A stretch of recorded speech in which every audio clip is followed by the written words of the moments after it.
What is going on, guys? It's your boy CJR Sports, and today, in the last video that you probably saw was either the fantasy football video or like my first New York Giants podcast show, whatever you want to call it. But today we're gonna be having a little bit of everything, and so today we'll be kind of going over some news around the NFL, and we're gonna kind of go around. Some days, during the middle of the summer, there's not news every single day or players being signed. But there's been a couple of big stories coming out of the Cleveland Browns, like usual. They are still the dumpster fire of the NFL, as everyone knows. To get you a little bit caught up on everything that's happening with the Cleveland Browns and the Deshaun Watson situation. Last week, or technically now almost 2 weeks ago, Deshaun Watson was able to settle 20 out of the 24 alleged sexual assaults. 4 of them are still now, and they will be going to court March of 2023, so after this football season. On Tuesday, a court hearing or something with the NFL and the actual legal team happened, and as of right now, there has not been a suspension given to Deshaun Watson. We can probably, in the ballpark of see a suspension happen, give or take, either during training camp or right before training camp starts. So another three weeks to a month, we're kind of waiting for Deshaun Watson's suspension. Actually by the end of this month, we're waiting for Deshaun Watson's suspension. And so at first, it looked like it was going to be like 6 to 8 games, and then it was like, okay, it's going to be an entire season, and then it was like, it's going to be suspended indefinitely. Now it's coming back down to like 6 to 8 games. So as you can tell, no one knows anything right now. No one knows anything, or if that was kind of told to them. It looked like, 6 to 8, then it looked like an entire year, and then it goes back down to, 6 to 8. I will not say my personal opinion. If everything happened and Deshaun Watson's a bad person, I hope justice is served. If not, 20 out of 24 were settled with some cash. Believe what you want. I will not say my opinion on it. I'm just breaking down the news. So now you're kind of caught up, and now talking about legit football, not court stuff. I don't know any of that stuff. I'm a football guy. I know about football. So now breaking in, the Browns beat reporters have been coming out and saying that they're going to reevaluate the quarterback room in 2022. So that's kind of a red flag to me that they know Deshaun Watson is going to be suspended for a good amount of games. If that's 6 to 8, if that's an entire season. So I think they are now preparing for a Deshaun Watson suspension. According to right now, they saw Bake Mayfield, which that seems like he could be traded, and we're gonna get to that after this. But it looks like the starting quarterback for the Cleveland Browns is Jacoby Brissett. So there's 2 things. Actually, really 3 things that they can do. One is they're not, well, before we even get to those 3 reasons, they're not going to mend the relationship with Baker Mayfield. So he's gone. He will not be a Cleveland Brown anymore. And if he is, he's just going to sit out and wait until his contract's up, and he will be signing somewhere else. That's not even one. One, they can stick with Jacoby Brissett for the entire year and go get a better draft pick and pray that their defense and, their weapons that they were able to get this offseason produce under Jacoby Brissett. 2, that they go trade for a quarterback. Meaning that they're already prepared to they're prepared that Deshaun Watson is going to see a lengthy suspension, so they want to reevaluate. If they can reevaluate, they can go trade for someone, or Third one, they're going to go sign another guy to go sit behind Jacoby Brissett that they trust. I don't know who that is. To be truthfully honest with you, I don't know who's really available in the quarterback market. They kind of change. Backups kind of change all the time. I think Jacoby would truly be their best bet and wait behind Deshaun Watson. If he gets 6 games, you only have to worry about Jacoby for 6 games. And boom, you get Deshaun Watson. So, I feel like they're waiting for the suspension to come out first before they truly go off and they go trade Baker Mayfield.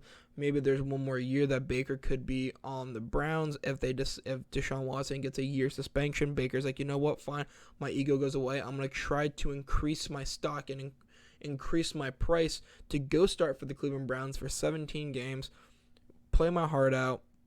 If I get into the playoffs, boom, I just got myself $30-40 million from another team that someone's willing to give me. But if Baker goes out there and he plays terrible and plays the way that he has been, especially last season, he can go out there and find his way into a backup role for the rest of his career. So it's a very tough spot that Baker Mayfield's in. But but personally, I don't see Baker Mayfield playing for Cleveland anymore anytime soon. Now, kind of moving on to Baker. Baker seems like he's actually going to get traded soon. It seems like from his team, his personal team, his PR team, saying that them and Seattle are close to a deal. But another team joined in with a nice offer. My guess is Carolina. They've been the two teams that have been the highest and have been rumored to be in on Baker Mayfield. I actually heard the Giants at one point were kind of maybe considering Baker Mayfield.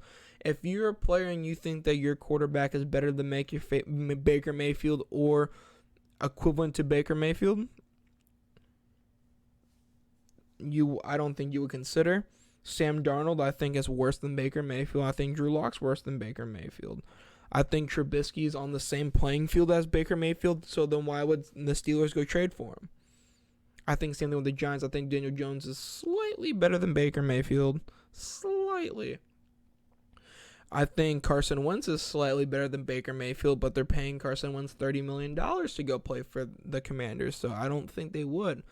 If the Eagles did not trust Jalen Hurts, I think they could consider. But really, besides quarterbacks from the NFC East, the Texans really like Davis Mills. I don't see Davis Mills, not becoming, I don't see Davis Mills not starting. I don't see Baker Mayfield going to Houston.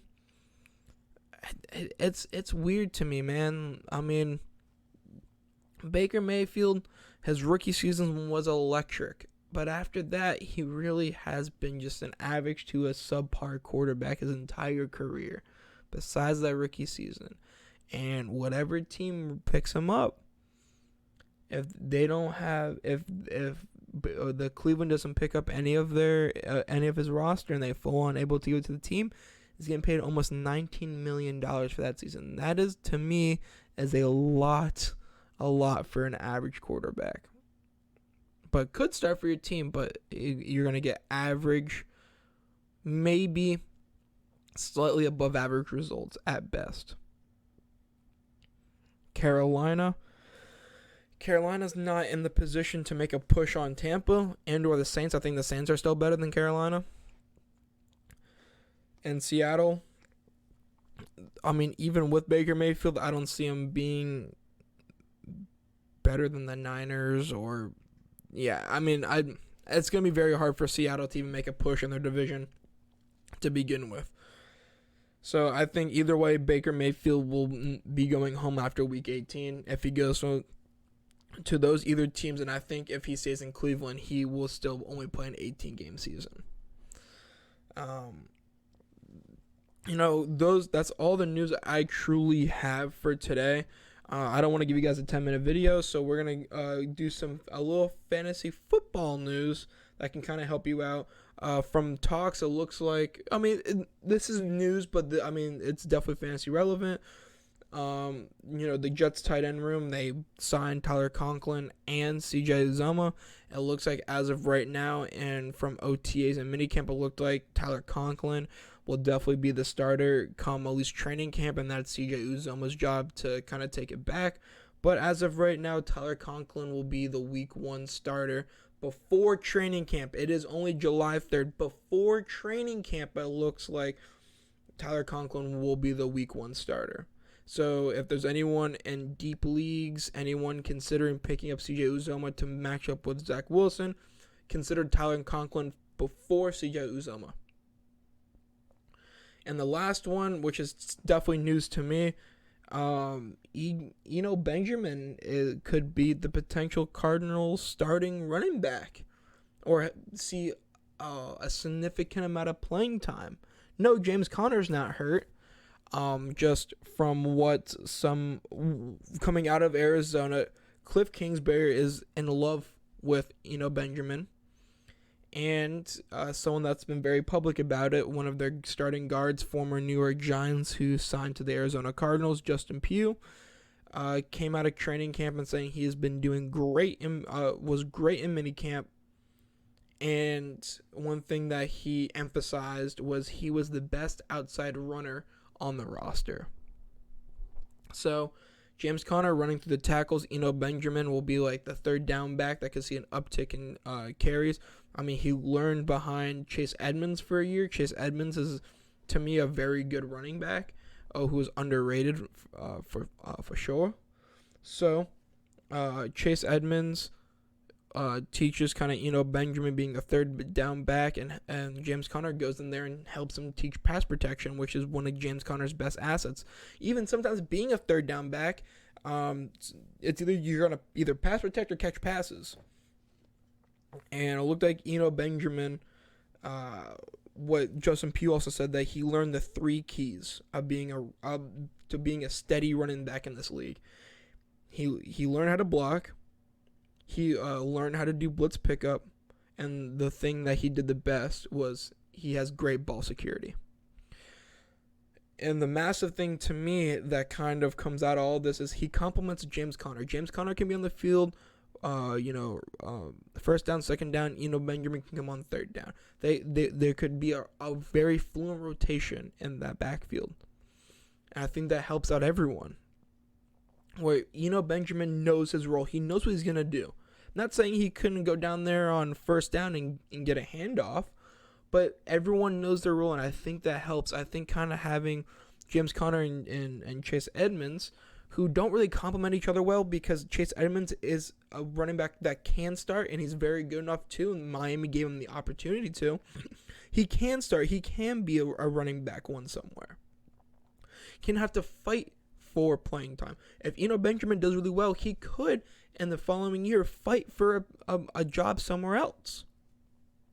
But coming out of training camp, it really looks like that Benjamin could be like a legit playmaker for this team, and someone that they're going to try to not really build around, but a key asset to a team that can make a run to the Super Bowl, that has a great offense, that has a pretty good defense as well. But guys, if you enjoyed, please leave a like, comment if you guys are interested in more of these, news breakdowns. I hope that there's more news soon. Subscribe if you enjoyed, and it's your boy CJR Sports, and I'm out. Peace, guys.